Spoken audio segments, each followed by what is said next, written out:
یا علی مدد۔ آج ہم ایک بہت ہی امپورٹنٹ مگر سینسٹیو ٹاپک پہ بات کرنے والے ہیں۔ جیسا کہ آپ کو چیئرمین صاحب نے بتایا، گزشتہ سال ڈیڑھ سال سے اس مسئلے پہ کافی غور و فکر ہوتا رہا ہے، اور جب شروع میں یہ آئیڈیا چیئرمین صاحب لے کر آئے تھے تو ہم بہت زیادہ ڈر رہے تھے کہ بھئی اس مسئلے کو، اس ایشو کو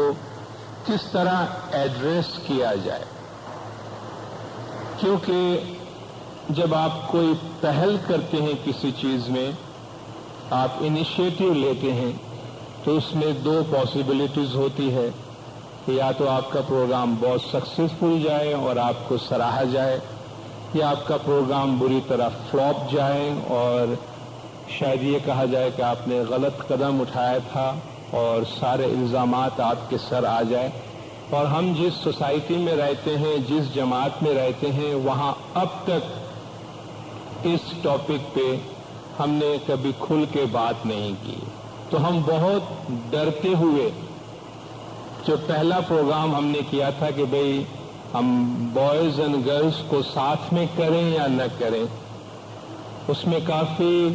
ڈر کے، کافی بزرگوں کا کافی خیال کرتے ہوئے، کافی لحاظ رکھتے ہوئے، ہمارے معاشرے کا کافی خیال کرتے ہم نے کہا کہ چلو ہم صرف بوائز سے پہل کرتے ہیں،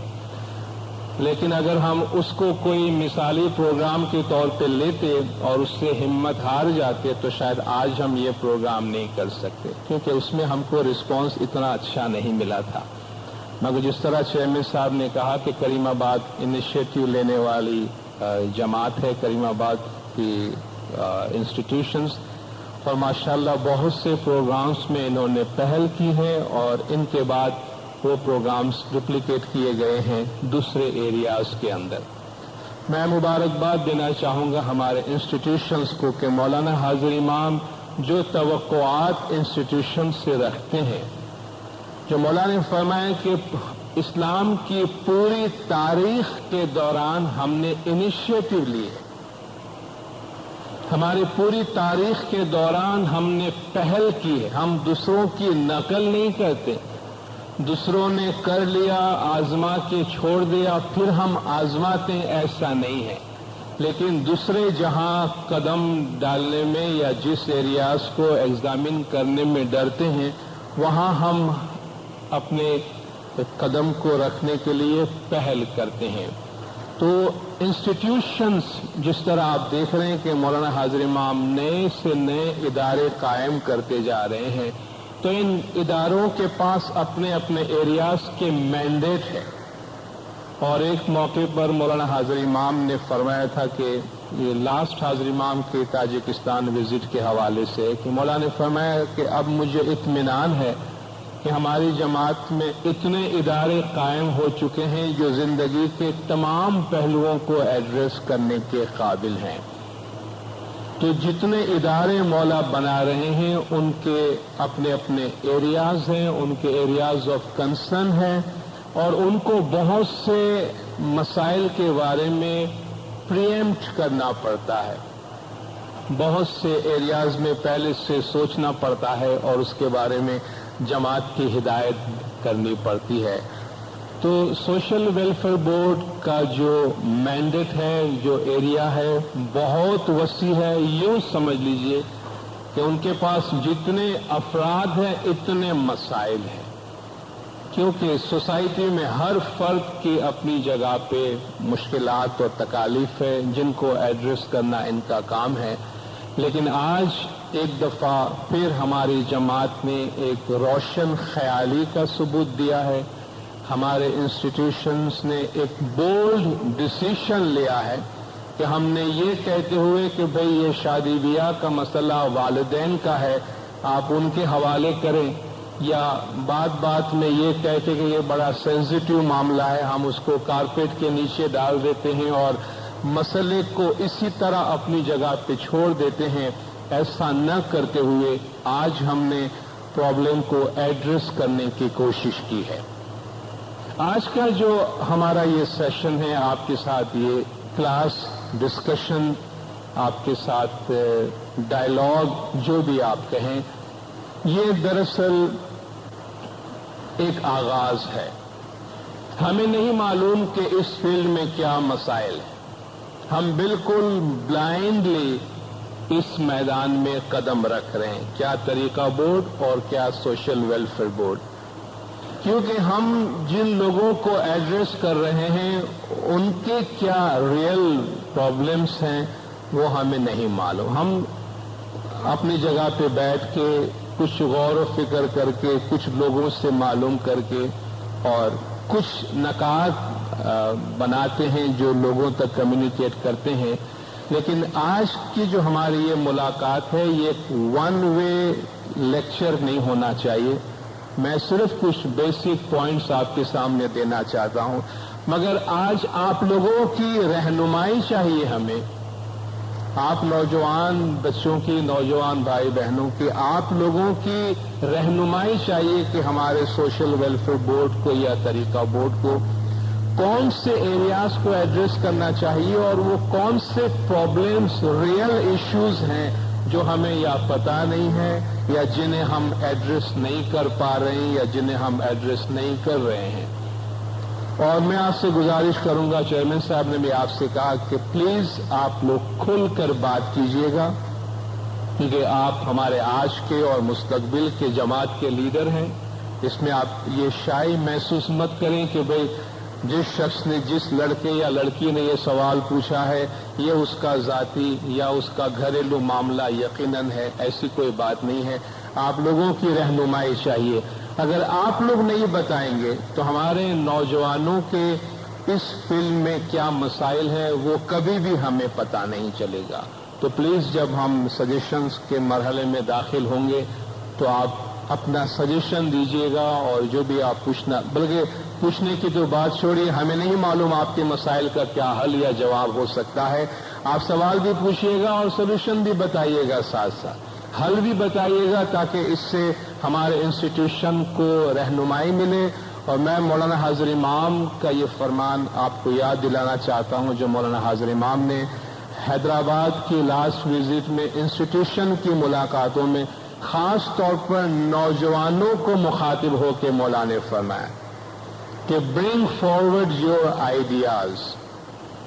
مولانا نے فرمایا آپ اپنے خیالات، آپ اپنے آئیڈیاز کو سامنے لائیے، اور مولانا نے فرمایا ہمیں معلوم ہے کہ آپ کے پاس ایسے آئیڈیاز ہیں جو ہم جماعت کی بھلائی کے واسطے استعمال کرتے ہیں۔ تو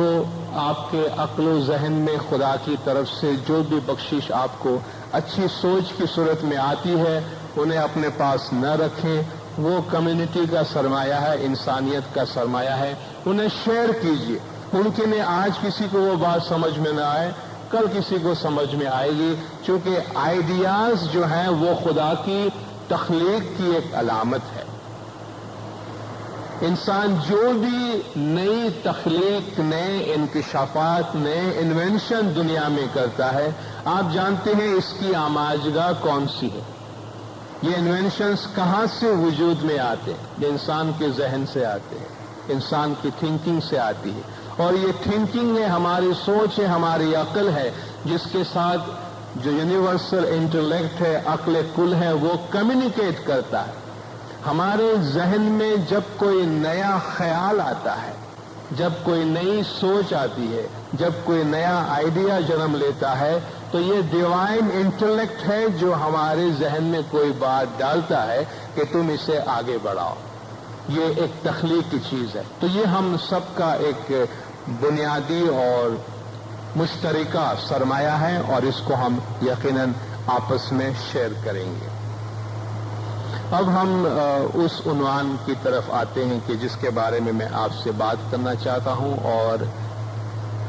ابتدا میں جو فرمان مبارک آپ کے سامنے پڑھا گیا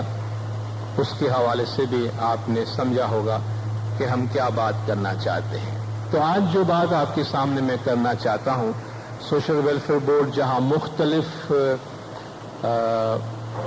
ایریاز کے لوگوں کو ایڈریس کرنے کا پروگرام بناتی ہے. اس میں ہمارا آج جو ہم بات کریں گے اس کی ایک لمیٹیشن ہے، کیونکہ ہم آج پوسٹ میرٹل باتیں آپ سے نہیں کریں گے. پہلے شادی تو کریں تو پھر دیکھیں گے پوسٹ میرٹل بات کرنے کے نہیں. تو پہلے تو ہم اس مرحلے تک بات کریں گے. ہم انگیجڈ کپل کے ساتھ کچھ بات کرتے ہیں، ہم میرڈ کپل کے ساتھ کچھ بات کرتے ہیں، ہم ان لاز کے ساتھ کچھ باتیں کرتے ہیں. آج ہم پہلی مرتبہ ان لوگوں سے بات کرتے ہیں کہ جنہوں نے ابھی یہ فیصلہ بھی نہیں کیا ہے کہ انہیں شادی کرنی چاہیے یا نہیں کرنی چاہیے. تو اوور آل ہم marriage, the institution of marriage کے حوالے سے بات کریں گے کہ آپ ایک ایسی عمر میں اور ایسے مرحلے میں ہیں کہ جہاں کچھ سوچ آپ کے ذہن میں جنم لے رہی ہوگی اور آپ ادھر ادھر جھانک رہے ہوں گے کہ بھئی کیا کرنا چاہیے کیا نہیں کرنا چاہیے. تو ایسی صورتحال میں کم از کم ان لوگوں سے جنہوں نے آپ سے پہلے جھانکا ہے، انہوں نے کیا کیا ہے، ان سے آپ تھوڑا سا سن لیں کہ یہ راستہ اور یہ منزل جو ہے وہ کیسی ہوتی ہے اور کیا چیزیں آپ کے ذہن میں ہونی چاہیے. تو سب سے پہلی بات یہ ہے کہ شادی، میرج، اس سے کیا مراد ہے، یہ کیا چیز ہے. بیسیکلی بایولوجیکلی کسی پوائنٹ آف ویو سے آپ دیکھیں تو یہ قدرت کے نیچر کے پروگرام کے مطابق دو اپوزٹ سیکس جو ہیں ان کا ایک جگہ جمع ہونا، ان کا آپس میں ملنا، یہ ایک انسٹیٹیوشن بنتا ہے. مرد اور عورت ایک دوسرے کو اپنے لیے انتخاب کر کے ایک خاندان کی بنیاد رکھتے ہیں، اور قرآن حکیم میں خداوند تعالیٰ نے اس کے متعلق بہت جگہوں پر اشارہ فرمایا ہے، جسے خدا نے اپنی آیات، اپنی نشانی اور زمین کو چلانے کے لیے، نسل انسانی کی بقا کے لیے خدا نے اسے ایک طریقے کے طور پہ بتایا ہے. خدا نے فرمایا یا ایھا الناس اتقوا ربکم الذی خلقکم من نفس واحدۃ، اے لوگو اللہ سے ڈرو جس نے تم سب کو ایک نفس سے پیدا کیا ہے. وخلق منها زوجها، اور اسی میں سے تمہارے ہی جنس میں سے اس نے تمہارا جوڑا بنایا ہے. وَبَثَّ مِنْهُمَا رِجَالًا كَثِيرًا وَنِسَاءً، اور اسی میں سے بہت سے مرد اور بہت سی عورتیں پھیلا دی ہیں. وَمِنْ آيَاتِهِ أَنْ خَلَقَ لَكُم مِّنْ أَنفُسِكُمْ أَزْوَاجًا، اس کی نشانیوں میں سے ایک نشانی یہ ہے کہ اس نے تمہاری ہی ذات میں سے تمہارے لیے تمہارے جوڑے بنائے ہیں. لِتَسْكُنُوا إِلَيْهَا، تاکہ تم اس میں اپنے جوڑے میں، اپنے پیر میں تم سکون حاصل کرو. وَجَعَلَ بَيْنَكُمُ الْمَوَدَّةَ وَرَحْمَةَ، اور تمہارے دونوں کے درمیان، جوڑوں کے درمیان خدا نے محبت اور رحمت پیدا کی ہے. اس طرح خدا نے حکم فرمایا، جس طرح نکاح جب آپ سنتے ہیں اس میں قرآن کی آیت پڑھی جاتی ہے کہ وَأَنكِحُوا الْأَيَامَ مِنكُمْ وَالصَّالِحِينَ مِنْ عِبَادِكُمْ وَإِمَائِكُمْ ان یکونوا فقراء یغنیہم اللہ من فضلہ، کہ تم نکاح کرو اور اپنے بغیر بیوی والے مرد اور بغیر شوہر والی عورتوں اور اپنے قابل نکاح غلاموں اور کنیزوں کا نکاح کروا دو. اگر وہ محتاج ہوں گے تو خدا انہیں غنی بنا دے گا. اور خدا نے فرمایا کہ سبحان الذی خلق الازواج کلھا، زمین سے جتنی بھی چیزیں پیدا ہوتی ہیں خدا نے فرمایا ہم نے سب کے پیرس بنائے ہیں، ہم نے سب کے جوڑے بنائے ہیں. ہن لباس لکم وانتم لباس لہن، عورتوں کے حوالے سے خدا نے مردوں کو فرمایا کہ یہ عورتیں تمہاری بیویاں تمہارے لیے لباس ہیں اور تم ان کے لیے لباس کی حیثیت سے ہو. تو قرآن حکیم نے اسے نیچر کے، قدرت کے تخلیق کے پروسیس کے طور پر اور خدا کی نشانی اور علامت کے طور پر اسے ظاہر کیا ہے.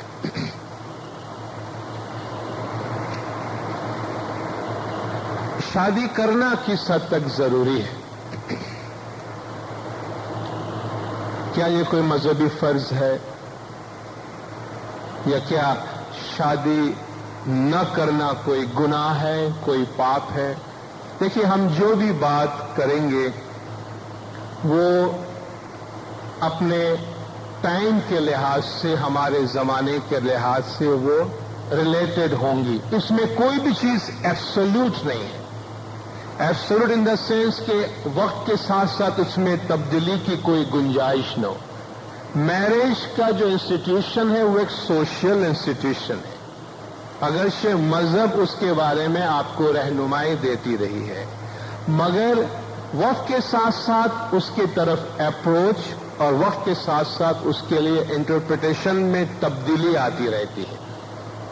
اور اس تبدیلی کی وجہ سے ہی اس کو ٹائم ٹو ٹائم ایڈریس کرنا اور ٹائم کے مطابق، وقت کے مطابق اس کے بارے میں جو ضروری باتیں ہیں ان کی وضاحت کرنا لازمی ہے. عام طور پہ فوراً اسٹیٹمنٹ دے دیں گے ہاں بھائی شادی تو ہر حال میں کرنی چاہیے. ابھی آپ نے مولانا حاجی امام کا فرمان سنا کہ جب تک آپ اپنی ذمہ داریوں کو پوری کرنے کے قابل نہیں ہیں اس وقت تک آپ اس میں داخل نہ ہو. تو امام نے یہ تو نہیں فرمایا کہ آپ جئیں یا مریں، آپ کا بھلا ہو یا برا ہو، آپ کا جو بھی ہوتا ہو، آپ کے پاس آمدنی کا ذریعہ ہو یا نہ ہو، مگر یہ کام خدا کے لیے پہلے کر لینا کیونکہ یہ آپ کا مذہبی فرض ہے یا آپ کی مذہبی ذمہ داری ہے. مولا نے یہ نہیں فرمایا. خود امام کی فیملی میں ہمارے پاس یہ مثال موجود ہے کہ اگر پرنس امین صاحب نے اپنی ذمہ داریوں کو کسی بھی طرح انہوں نے دیکھا، انہوں نے اگر شادی نہیں کرنا مناسب سمجھا تو نہیں کیا. یعنی آپ دیکھیں کہ بہت سی مثالیں ہیں جو ہمیں اس ایریا سے مل رہی ہے. اگرچہ شادی ایک معاشرتی ضرورت ہے، ایک سوشل نیڈ ہے، مگر آپ کو ہمیشہ سوسائٹی میں ایسے لوگ ضرور ملیں گے مردوں اور عورتوں میں جو کسی نہ کسی وجہ سے اس ذمہ داری کو اٹھانے کے قابل نہیں ہوتے ہیں، تو وہ یہ ذمہ داری نہیں اٹھاتے. اس لیے ہمیں کوئی ججمنٹ نہیں دینا چاہیے، ہمیں اس کے بارے میں ججمنٹل نہیں ہونا چاہیے کہ ہاں بھئی ہم نے شادی کر لی اس لیے ہم بڑے اچھے لوگ ہیں اور جنہوں نے شادی نہیں کی ہے وہ بہت برے لوگ ہیں، اور یا شادی نہ کرنے والے کہے کہ ہم فری ہیں، ہم آزاد ہیں، ہم بڑے اچھے لوگ ہیں اور یہ سنساری بن گئے ہیں، یہ دنیا داری میں آ گئے ہیں. تو یہ ایک ایسی ضرورت ہے، ایک ایسا پھل ہے آپ کہہ لیجئے کہ جس کو مذاقاً کہتے ہیں کہ جو کھاتا ہے وہ بھی پچھتاتا ہے اور جو نہیں کھاتا ہے وہ بھی پچھتا ہے. کہتے ایک شخص گزر گیا اور اللہ کے حضور میں گیا تو اللہ میاں نے اسے سارے حساب کتاب پوچھنے کے بعد پوچھا کہ بھئی دنیا میں تم نے شادی کی تھی یا نہیں؟ کہا جی ہاں خداوند شادی تو میں نے کی ہے اور اتنا سال ازدواجی زندگی گزار کے آیا ہوں. تو خدا نے فرمایا بڑا ترس آتا ہے مجھے تجھ پر کہ تو دنیا میں جہنم تو دیکھ کر ہی آیا ہے، اگرچہ تو اس کا مستحق نہیں ہے مگر یہاں جہنم تجھے معاف کیے دیتا ہوں کیونکہ 2 دفعہ تجھے میں کہاں جہنم میں ڈالوں، تو جنت میں ہی چلا جاتا. اور جب دوسرا شخص آیا خدا نے اسے پوچھا اس کا حساب دیکھنے کے بعد کہ تو نے شادی کی تھی یا نہیں؟ اس نے کہا میں نے تو شادی نہیں کی ہے. تو خدا نے فرمایا کہ جو زمین پہ میری جنت کو ٹھکرا کر آیا ہے، تجھے زمین پر میری جنت کی قدر نہیں ہوئی تو میں یہاں تجھے کیا جنت دوں گا؟ تجھے تو میری نعمتوں کی قدر ہی نہیں ہے، تو میری جنت ٹھکرا کر آیا ہے. تو ایدر وے آپ جس طرف سے اسے دیکھیں، کہنے کا مطلب یہ ہے کہ ہمارے ہاتھ میں ہے، اکثر ہمارے ہاتھ میں، بعض اوقات ہمارے ہاتھ میں نہیں ہے لیکن اکثر ہمارے ہاتھ میں ہے کہ ہم ازدواجی زندگی کو اپنے لیے جنت بناتے ہیں یا اس زندگی کو اپنے لیے جہنم بناتے ہیں. مگر یہ ایک نیسیسری ایول ہے جسے کہتے ہیں، ایک لازمی برائی کرنی پڑتی ہے، لازمی ہے، مگر اس میں خیر ہی خیر نہیں ہے، اس میں اور بھی بہت ساری چیزیں ساتھ میں آتی ہے. مگر شادی کے بارے میں اتنا خیال رکھیں کہ اسے کوئی ہم فینیٹک ہو کر اور مذہبی فتویٰ لگانے کی کوشش نہ کریں کہ ہم جس طرح کہتے ہیں کہ بھئی آپ کو جماعت خانے کی حاضری میں پابند رہنا چاہیے اور آپ کو دعا میں اور دسون میں اور جس طرح آپ کے مذہبی فرائض ہیں اس طرح آپ کسی بھی حال میں ہو اپنی ذمہ داری اٹھا سکیں یا نہ سکے آپ شادی ضرور کر لیں. بعض اوقات ایسا پریشر آتا ہے پیرنٹس کی طرف سے آ جاتا ہے، سوسائٹی کی طرف سے آ جاتا ہے، اور اس لیے میں نے آپ سے کہا کہ وہ اپنے ٹائم کے لحاظ سے سمجھ رہے ہیں کہ وہ بہت اچھا کر رہے ہیں۔ اگر وہ کسی کو شادی پہ دباؤ ڈالتے ہیں تو وہ سمجھتے ہیں وہ بہت اچھا کر رہے ہیں، اور جب دوسرے کہتے ہیں کہ بھئی آپ اپنی ذمہ داری کو پوری طرح اٹھانے کے قابل ہوں، اس کے بعد آپ شادی کریں، وہ اپنے ٹائم کے حوالے سے، اپنی سوچ کے حوالے سے بات کرتے ہیں، اور دونوں اپنی جگہ پہ بالکل صحیح ہے۔ مولانا حضرت امام کے فرامین شادی کے بارے میں آپ کے کورس میں بھی ہے اور آپ نے پڑھا ہے، ہم اسے یہاں ریپیٹ نہیں کرنا چاہتے، لیکن ان تمام فرامین میں یہ میسج بہت ہی واضح طور پر ہے کہ آپ اس کی ذمہ داری کو پوری طور پر اٹھانے کے قابل ہو، تب ہی شادی کریں۔ مولا کے پچھلے جامع کے فرامین جو شادی بیاہ کے حوالے سے ہیں، جس طرح میں نے کہا کہ ٹائم کے ساتھ ساتھ اس کا اپروچ بدلتا ہے، اس لیے آپ اگر مولا کے پچھلے جامع کے فرامین شادی بیاہ کے بارے میں دیکھیں گے تو اس میں آج کے وقت کے لحاظ سے کافی آپ کو فرق نظر آئے گا۔ اس وقت مولا ہر حال میں شادی کو انکریج کرتے تھے۔ جبلی کے موقع پر جماعتیں جمع ہوئی افریقہ میں تو مولا نے فرمایا، آپ دیکھیں مولا کے فرمان کا جو انداز ہے کتنا بدل گیا، کتنا بدل گیا۔ مولانا حضرت امام جب اپنے پدرامنی کے وقت جماعتیں اتنی ساری جمع ہوئی ہیں اور وہاں مولا ان سے فرما رہے ہیں کہ بھئی آپ شادیاں سوچے سمجھے بغیر نہ کریں، اور جب مولا کے پچھلے جامع میں مولا کے جبلی کے ٹائم پہ جماعتیں جمع ہوئی ہیں تو مولا نے اسٹرکٹ آرڈر دیا کہ پورے افریقہ سے لوگ جو ہیں وہ مولا کے جبلی میں جمع ہو رہے تھے، گولڈن اور ڈائمنڈ جبلی میں۔ مولا فرماتے ہیں 17 سال سے بڑی عمر کی کوئی بھی لڑکی اس پروگرام میں آنے کے بعد، جبلی کے اس میلے میں شامل ہونے کے بعد کنواری واپس نہیں جانی چاہیے۔ یہ 45 کا فرمان ہے، 1945 کا فرمان۔ 17 سال سے بڑی عمر کی کوئی بھی لڑکی جس گولڈن جبلی میں شامل، ڈائمنڈ جبلی میں شامل ہونے کے بعد کنواری واپس نہیں جانی چاہیے، ان سب کی شادیاں ہو جانی چاہیے۔ اور مولانا فرمایا کم از کم 500 شادی اس میلے میں اس دیدار کے موقع پر ہونی چاہیے۔ اور جب اسی اسپرٹ کے تحت حضرت امام کے حضور میں بہت ساری شادیاں کروائی گئی تو مولا فرماتے یہ کیا کر رہے ہیں آپ لوگ، یہ آپ لوگ کیا کر رہے ہیں؟ اس طرح شادیاں کر رہے ہیں کہ ان شادیوں میں تو یہ حشر ہوا تھا جب یہ فرمان ہوا ہے مولا کا کہ جب ہست ملاپ مولا کرا رہے ہیں تو وہ ایک لڑکی تھی، وہ اپنے ساتھ والے کو بول رہے کہ با ہمارو نہ تھی، یہ جس ایریا میں انڈیا میں فرمان ہوا اس کا بیک گراؤنڈ یہ ہے کہ بابا یہ جس سے میرا ہاتھ ملا رہے ہیں کہ ہم مارو نہ تھی، وہ تنے کیم کرو کہ تارو نہ تھی، کیونکہ تم نے شکل بھی نہیں دیکھی ہے، بولا سوٹ کا کپڑا یہ نہیں ہے جو ہم نے دیا تھا ان کو، اور لٹرلی پتا چلا کہ وہ ان کا نہیں تھا۔ یعنی اتنی جلدی جلدی میں سب کچھ ہو رہا تھا، اور جو مولا کے لیے بہت کنسرن کی بات ہوئی۔ مولا یہاں بھی جب ناردرن ایریا میں گئے تھے اور بہت چھوٹی عمر کے بچے شادی میں مولا کے حضور میں حاضر کیے گئے تو مولا نے فرمایا کہ میں یہ نہیں دیکھنا چاہتا کہ آپ اتنی چھوٹی عمر میں سوچے سمجھے بغیر شادی کریں۔ تو آپ دیکھیں امام کا اپروچ زمانے کے ساتھ بدلتا ہے، جس سے مولا ہماری سوچ میں تبدیلی لاتے ہیں۔ تو دو جامع میں آپ دیکھیں شادی بیاہ کے حوالے سے اپروچ میں کتنا فرق پڑا ہے۔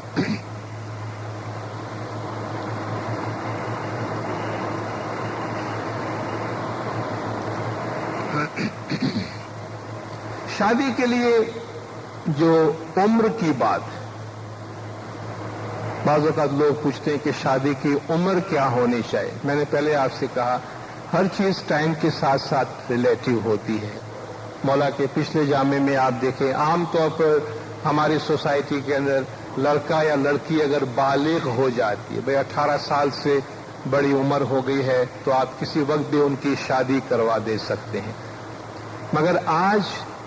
ہم اس بات پہ مولا کے فرمان کے مطابق اس بات پہ زور دیتے ہیں کہ آپ عمر پہ نہ جائیں۔ آف کورس جو شریعت کے لحاظ سے قانونی طور پر بالغ ہونے کی جو عمر ہے وہ اپنی جگہ پہ مینٹین ہوتی ہے، مگر اس سے بھی زیادہ ہم میچورٹی پہ زور دیتے ہیں کہ ایک شخص نہ صرف فزیکلی بلکہ مینٹلی، ایموشنلی، انٹلیکچولی وہ اتنا میچور ہو کہ وہ اپنی زندگی کو اور ساتھ میں ایک اور زندگی کو یا اپنی فیملی کو سمجھ سکتے ہیں، اس کے بعد ہی ان کو شادی کے بارے میں فیصلہ کرنا چاہیے۔ تو ہم عمر کی کوئی پابندی نہیں لگاتے، مگر جب بھی کوئی شادی کے بارے میں فیصلہ کرے تو عمر سے زیادہ اس کی میچورٹی پہ، اس کی جو صحیح معنی میں انٹلیکچولی اور ایموشنلی اس کے پختہ ہونے پر زیادہ زور ہوتا ہے۔ اب میں شادی کے بارے میں کچھ بنیادی اور ضروری قسم کی باتیں جو ہیں وہ آپ کے سامنے کرنا چاہتا ہوں، اور اسی پر بعد میں آپ لوگوں کی جانب سے کچھ رائے اور مشورے چاہیے۔ اب آپ اس عمر میں ہیں کہ آپ بھی شاید سوچتے ہوں گے کہ شادی کے بارے میں آپ سوچیں یا کوئی فیصلہ کریں، اور یقیناً آپ سے زیادہ آپ کے والدین آپ کے بارے میں سوچتے ہوں گے، اور یہ کبھی کبھی آپ لوگوں کے لیے ایک مسئلہ بن جاتا ہے کہ آپ کے پیرنٹس کو، لڑکوں کے پیرنٹس کو جو بھی لڑکی نظر آتی ہے پیرنٹس اس کو اسی نظر سے دیکھتے ہیں کہ آج چھوٹی ساری لاگیج، یا لڑکیوں کے والدین کو جو بھی لڑکا ہوتا ہے تو اس پہ فوکس کرتے ہیں وہ فوراً کہ بھئی ذرا اس کو نیرو ڈاؤن کرے، پتا کریں یہ بچہ کون ہے، کہاں کا ہے، کیا کرتا ہے، کیا نہیں کرتا۔ یہ ان کی ایک سماجی ذمہ داری ہے، یہ کوئی برا نہیں کر رہے ہیں، یہ بہت اچھا کر رہے ہیں۔ ہم کو بچوں کو تو یہ پتا ہی نہیں ہے کہ ہمارے پیٹھ پیچھے ہمارے والدین ہماری بھلائی کے لیے کتنا کچھ سوچتے ہیں، بعض اوقات ہماری بھلائی میں اتنا زیادہ سوچ لیتے ہیں کہ انہیں شاید اس بات کا اندازہ نہیں ہوتا کہ واقعی اس میں ہماری بھلائی بھی ہے یا نہیں ہے، کیونکہ وہ شاید ہمیں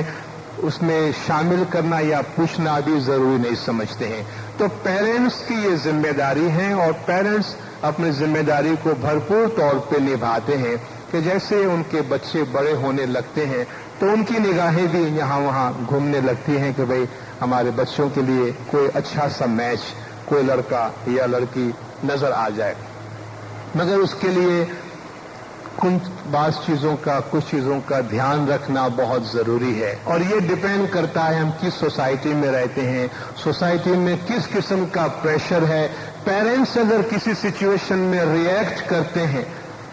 جلدی کرتے ہیں، تو وہ کیوں کرتے ہیں؟ بعض اوقات ہم پیرنٹس کو الزام لگاتے ہیں، مگر پیرنٹس اپنی جگہ پہ مجبور ہوتے۔ شاید ہم اولاد ہونے کی حیثیت سے کبھی بھی پیرنٹس کی پوزیشن کو نہیں سمجھ سکیں۔